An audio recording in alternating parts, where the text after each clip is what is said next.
Welcome back to my channel S কিচেনের পক্ষ থেকে আমি শেফালি নিয়ে এসেছি আজ আপনাদের জন্য আরও একটি নতুন স্বাদের নতুন রেসিপি গ্রেভি সয়াবিন।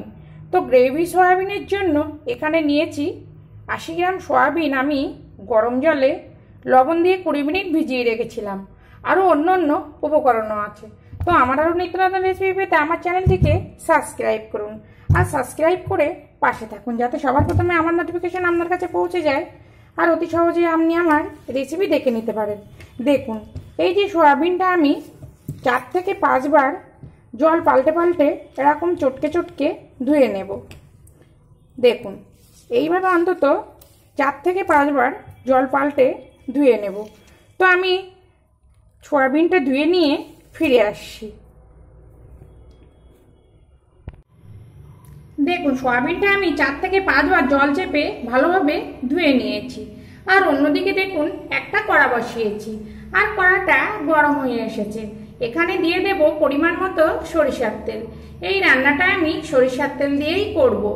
আর এই সয়াবিন রান্না যদি এভাবে করা যায়, সত্যি কথা বলতে মাছ মাংস কিন্তু কিছুই লাগবে না। একবার এভাবে সয়াবিন আপনারা রান্না করে খেয়ে দেখুন, কত সুন্দর টেস্ট হয়। দেখুন, তেলটা গরম হয়ে এসেছে। এবার গ্যাসের জোরটা আমি মিডিয়াম করে দেব। দিয়ে যে সয়াবিনটা আমি জল চেপে রেখেছি সয়াবিনটা দিয়ে দেব। আমি এই সয়াবিন রান্নাতে আলু ব্যবহার করব না, আপনারা চাইলে একটু আলু কিন্তু ব্যবহার করতে পারেন। আর এই মুহূর্তে আমি লবণটাও ব্যবহার করব না, কেননা সয়াবিনটা কিন্তু লবণ দিয়ে ভেজানো ছিল। এবার আমি মিডিয়াম ফ্লেম করে সয়াবিনটা ভেজে নেব।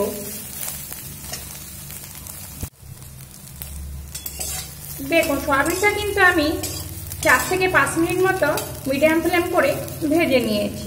এবার আমি তুলে নেব। আর আপনারা যদি আলু ব্যবহার করতে চান, সেক্ষেত্রে আলুটা সিদ্ধ করে তবেই কিন্তু ভেজে নিতে হবে, তারপরেই ব্যবহার করতে হবে। দেখুন, সয়াবিনটা তো আমি ভেজে নিয়েছি। এবার এখানে একটা মশলা রেডি করব। দেখুন, এখানে দিয়ে দেব হাফ টমেটো আর দিয়ে দেব মিডিয়াম সাইজের 2টো পেঁয়াজ। এখানে আমি মিডিয়াম সাইজের 2টো পেঁয়াজ নিয়েছি। এই রান্নাটা একটু পেঁয়াজ আর টক দইটা বেশি ব্যবহার করব। আর দিয়ে দেব হাফ কাপের একটু বেশি টক দই।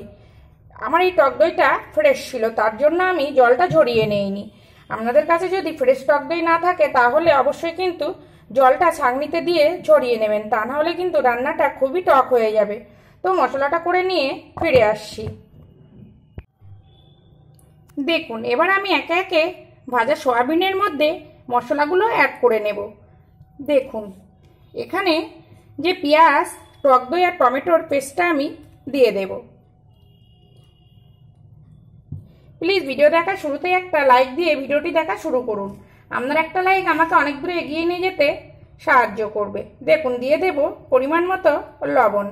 লবণটা কিন্তু অবশ্যই বুঝে দিতে হবে, কেননা সয়াবিন সিদ্ধের সময় কিন্তু লবণ দেওয়া আছে।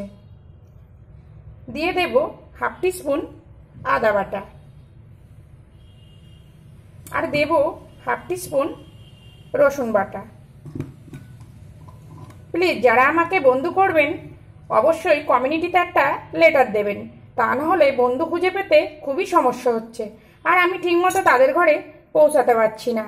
তো যারা আমাকে বন্ধু করবেন, কমিউনিটিতে লেটার না দিলে আমি কিন্তু তাদেরকে বন্ধু করতে পারছি না বা পারবো না।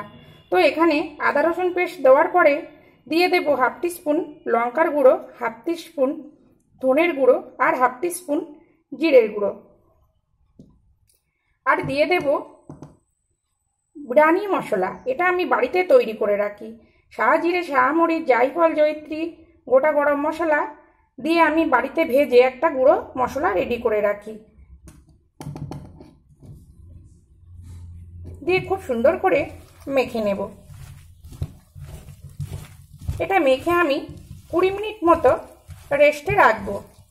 তো 20 মিনিট পরে আমি ফিরে আসছি।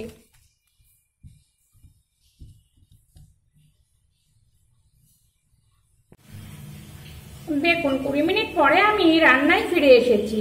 এখানে দিয়ে দেব পরিমাণ মতো সরিষার তেল। তেলটা আমি গরম হতে দেব। দেখুন তেলটা গরম হয়ে গেছে। এবার এখানে ফোড়নে দেব গোটা গরম মশলা, 2 এলাচ, লবঙ্গ আর 2 টুকরো দালচিনি, আর দিয়ে দেব সাদা জিরে।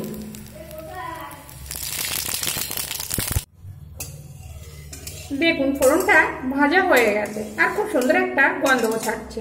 এখানে দিয়ে দেব বড় সাইজের 2টো পেঁয়াজ। এই রান্নায় একটু পেঁয়াজটা কিন্তু বেশি দিতে হবে।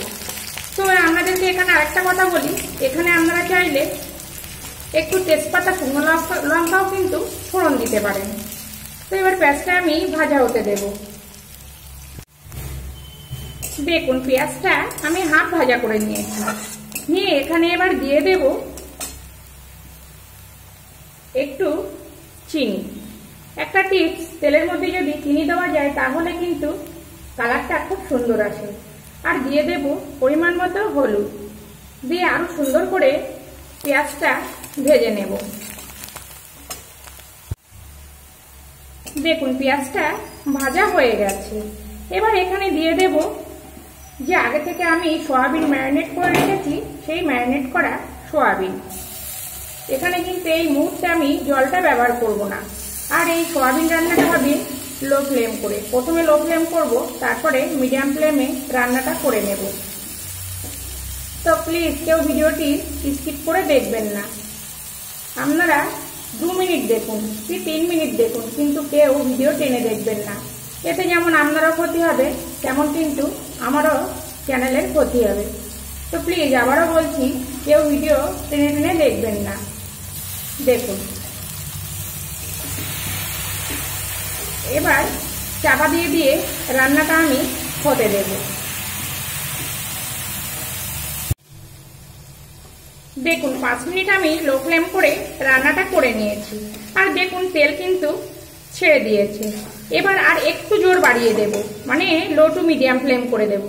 আর এখানে অ্যাড করব 2 টিস্পুন টমেটো সস, দিয়ে আবারও রান্নাটা ঢাকা দিয়ে হতে দেব। একটু ধৈর্য ধরে কিন্তু রান্নাটা করতে হবে। তাড়াহুড়ো করে এই রান্না করলে খেতে কিন্তু একটু ভালো হবে না। তবে ধৈর্য ধরে এই রান্নাটা করলে কি, সত্যি কথা বলতে একদম মাংসকে হার মানাবে এই সয়াবিন।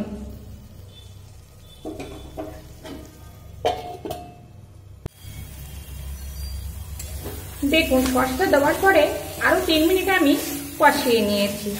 এবার এখানে দিয়ে দেব 7 থেকে 8টা কাজু আমি ভিজিয়ে রেখেছিলাম, সেই কাজুটা শিলে বেটে নিয়েছি।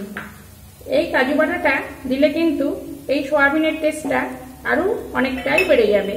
আর এই বাটিটা ধুয়ে দিয়ে দেব অল্প একটু জল, দিয়ে আরো একটু ধৈর্য ধরে কষিয়ে নেব।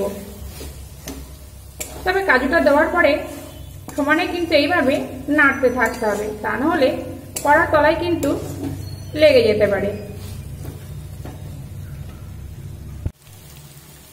দেখুন কাজু বাটাটা দেওয়ার পরে আরো সুন্দর করে কষিয়ে নিয়েছি। আর দেখুন পুরো তেল ছেড়ে দিয়েছে। তবে অবশ্যই কিন্তু মাথায় রাখতে হবে, এখানে কাঁচা আদা রসুন দেওয়া আছে। খুব সুন্দর করে কিন্তু কষাতে হবে, তা না হলে কাঁচা আদা রসুনের কিন্তু গন্ধ ছাড়বে। তো এই পর্যন্ত আমার নতুন বন্ধু, পুরনো বন্ধু যারা আমাকে পাশে থেকে সাপোর্ট করছেন, তাদেরকে তো অসংখ্য অসংখ্য ধন্যবাদ এভাবে আমাকে পাশে থেকে সাপোর্ট করার জন্য। আর যারা সাধারণ দর্শক, তাদেরকেও অসংখ্য ধন্যবাদ এভাবে পাশে থেকে সাপোর্ট করে আমাকে এগিয়ে নিয়ে যাওয়ার জন্য।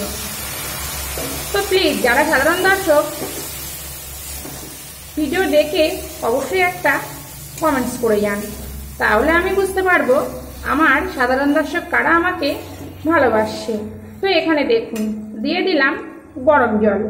খুব বেশি পরিমাণে কিন্তু এখানে জল ব্যবহার করব না, যেহেতু এটা গ্রেভি সয়াবিন, তো একটু গায়ে গায়ে থাকবে আর একটু গ্রেভি থাকবে। তো এইভাবে ঢাকা দিয়ে রান্নাটা করে নেব। এখানে গরম জল দিলাম, যে কোনো রান্নায় গরম জল দিলে রান্নার টেস্ট কিন্তু অনেকটাই বেড়ে যায়। এটা কিন্তু নতুনদের জন্য একটা টিপস। তো ঢাকা দিয়ে রান্নাটা হতে দেব। দেখুন আমার গ্রেভি সয়াবিন রেডি হয়ে গেছে। আর দেখতে দেখুন কত সুন্দর হয়েছে, খেতেও কিন্তু ততটাই সুন্দর।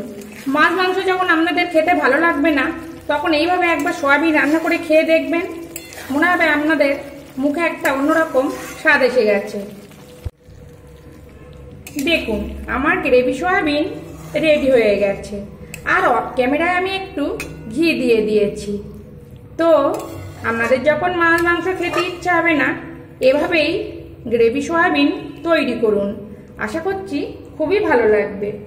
আর যদি ভালো লাগে প্লিজ প্লিজ আমার চ্যানেলটিকে সাবস্ক্রাইব করে পাশে থাকুন।